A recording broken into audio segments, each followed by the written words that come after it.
சென்னை எண்ணூர் அருகே உள்ள கோரமண்டல் உர தொழிற்சாலையை நிரந்தரமாக மூட வலியுறுத்தி மனித சங்கிலி போராட்டம் நடைபெற்றது.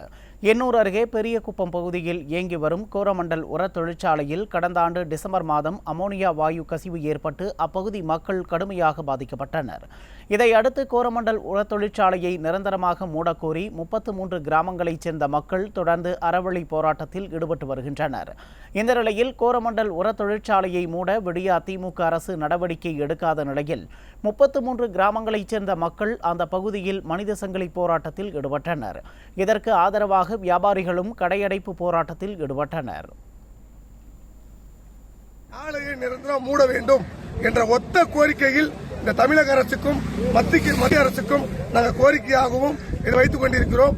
ஆலையை மூட சொல்ல வேண்டும் என்ற வார்த்தையை இதுவரைக்குமே யார் வாயிலும் வரல. அரசு தரப்பில் போடப்பட்ட குழு வாயிலும் வரமாட்டேங்குது. ஒரு மாசமா அந்த மூக்கு எரிச்சல் இல்ல, அதை நாங்க கண் கூட நல்லா உணர்றோம்.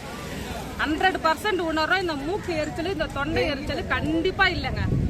அதனால எங்களோட போராட்டம், எங்க வாழ்நாள், எங்க தலைமுறையோட போராட்டம். எங்க பேரம்பேத்தி, எங்க பொண்ணு பிள்ளைங்க, பேரம்பேத்திங்க வருங்காலத்துல நோய் நொடி இல்லாம நல்ல மாதிரியா இருக்கணும்னா நாங்க இது எல்லாமே ஒட்டுமொத்த எண்ணூர் பகுதி மக்கள் எல்லாருமே சேர்ந்து போராட்டோம்.